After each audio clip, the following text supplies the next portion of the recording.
welcome to HITC Sport. And right, lads, football fans like to complain. Christ above, listen to the Arsenal fan base on match day, and you'd hear more moaning than in a priest's confession box. But as always, lads, things could always be much worse. Oh, we didn't sign Jadon Sancho this summer. I don't know how I'll ever recover.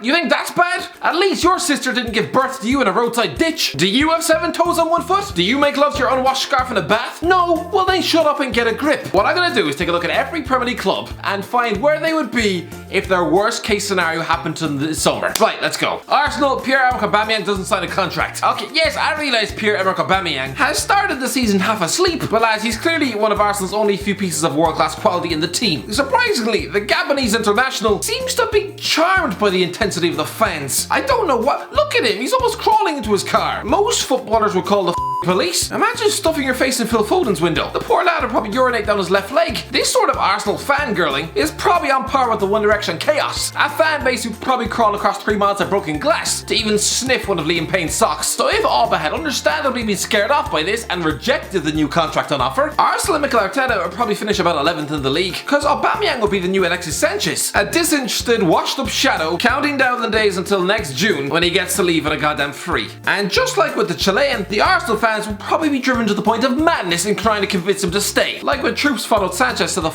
barbers. Aston Villa, Jack Grealish sold. Yeah, it took Jack Grealish until mid-September to sign a new deal at Villa Park. Even on the final day of the season he wouldn't commit to the club. Yeah, it's that sort of lukewarm commitment which ended his Ireland career at 19 years of age. So I'm guessing half the Villa fan base probably spent the summer with a pit of dread in their bowels. Christ above, they probably spent the month of July living on the toilet. They've seen their best players ripped out of the club time and time again. So with half the Premier League top 6 allegedly sniffing around Grealish, it just seemed inevitable that he'd go. Listen, we all know I'd gladly see him slip in the shower. But if Villa sold him, they would have started very poorly. Dean Smith would be sacked, and honestly, they'd probably been relegated. Brighton, Ben White sold to Leeds. Yeah, if Brighton had lost that battle with Leeds, if they'd caved in and sold Ben White for 20 million quid, they'd have instantly lost all credibility with their fan base. Graham Potter would have been seen as nothing more than a puppet, a yes man seemingly born without a spine, because Brighton are trying to be an ambitious, forward-thinking club. And if newly promoted Leeds United, a team who've spent 16 years outside the top flight, are able to handpick and lure away your best footballer, Christ above, Brighton fans will be getting ready to burn down the club. You'd be facing a relegation battle with Dan Burns stuffed in as centre-back, which is about as sensible as milking a heavily pregnant cow. Burnley, Dwight McNeil slips in the shower.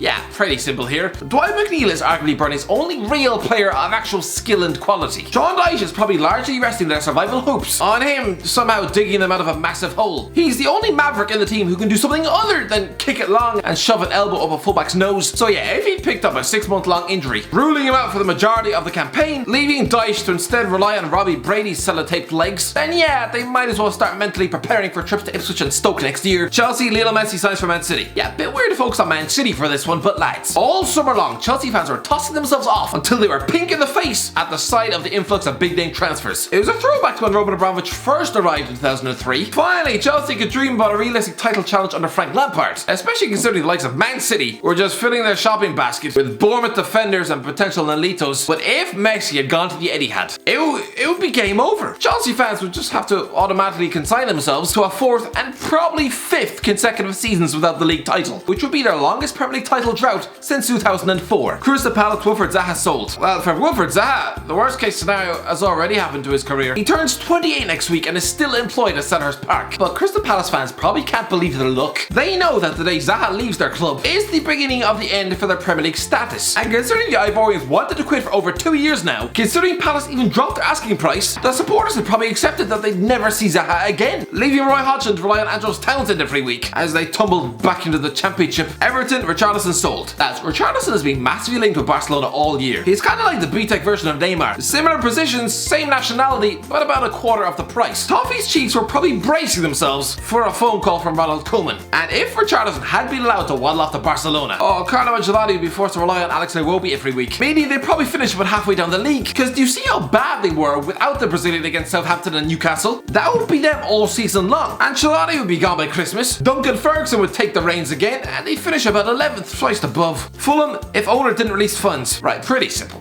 Fulham are already going nowhere. Not a sliver, they are not staying up. But good Christ, can you imagine if the Fulham owner had refused to give Scott Parker a transfer kitty at all? Maybe Shahid Khan had his wife nagging in his ear. A woman who probably still hasn't forgiven him for chucking their son's communion money at John Sarri. Alright, well, we'll have to cancel the family holiday. I'm instead paying 15 million for Alfie nothing. I'm surprised he wasn't served with divorce papers after that. So if that had happened, then their summer transfer window shopping would just consist of loan deals and Ziad Larkosh. And if that had happened, they'd probably lose nearly every goddamn game. Honestly, it'd be like Derby County Mark II. Leeds, Marcelo Bielsa quits. Lads, it's bizarre Marcelo Bielsa is at Leeds United in the first place. It might seem stupid to think he'd walk out on them following promotion, but lads, that was the talk in the press. It took him until September 10th to let the fans know that yes, he was staying on for the Premier League campaign. But lads, had he left in August like it was rumoured, following Carlos Corberán out the door, then Leeds would be in utter chaos. After adapting to Bielsa's intense style of football for 2 years, his intricate tactics, then you can't really replace him. The arrival of Nigel Pearson, David Wagner or Alan Pardew, it would see you relegated without a fuss. Leicester, Brendan Rodgers sacked.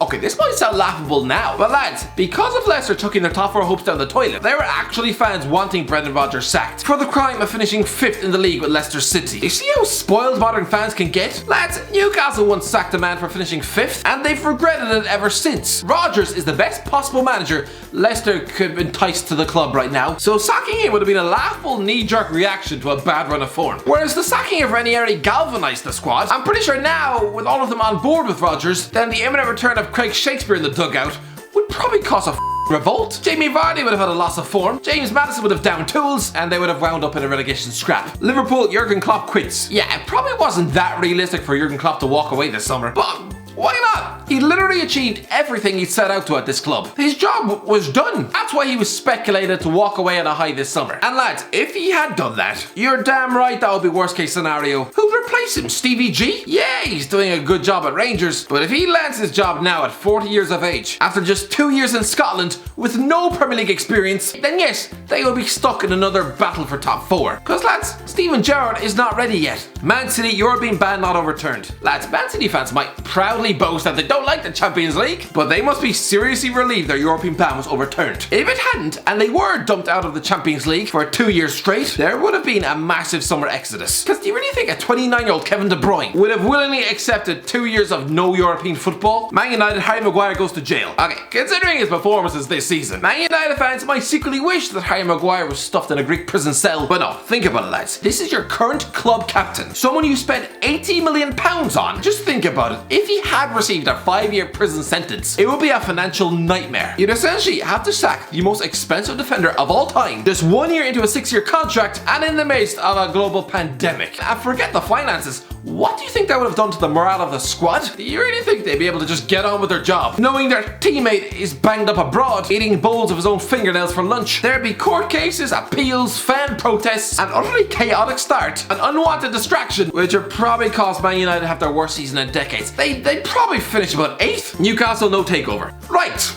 Well, Newcastle are the only team in this list who did sit through their worst possible scenario. No takeover with the Sheiks pulling out, leaving the fans to waddle into their 14th year of Mike Ashley. That is an utter nightmare. For about 6 months they were being told that yes, finally, Ashley was leaving. No more persisting with Joe Linton up front or sweating over the contract of Matty Longstaff. No, suddenly make way for Mbappe, Coutinho, Ciro Immobile with Mauricio Pochettino as manager. Lads, Newcastle fans were probably dancing in the street. And then, no, it doesn't happen. Instead, they get another year of Steve Bruce and Paul Dummett at the back. Sheffield United, John Egan sold to Everton. I suppose worst case scenario for Sheffield United would have been for John Egan to be snapped up by Everton. He's been linked with that club since Christmas. Not sure why, considering he's effectively the Irish Michael Keane. Does Carlo Ancelotti really need another mid-table centre back? Anyway, if Chris Wilder had sold him before saying Jack O'Connell ruled out for the season, and seen their goalie relocate to the Man United bench, then suddenly last season's solid defence, it would have been single-handedly dismantled in one summer, and yeah, most likely relegation. Southampton, Danny Ings sold. This was never likely to happen, but Jose Mourinho did try to poach Danny Ings from Southampton in September, and considering Ings has spent about 3 years in a treatment room, he probably didn't want to play second fiddle to Harry Kane. But to be fair, the Saints are a selling club. Christ, how many times have they opened their legs for Liverpool since 2014? And suddenly ripping a guaranteed 20 goals out of their team.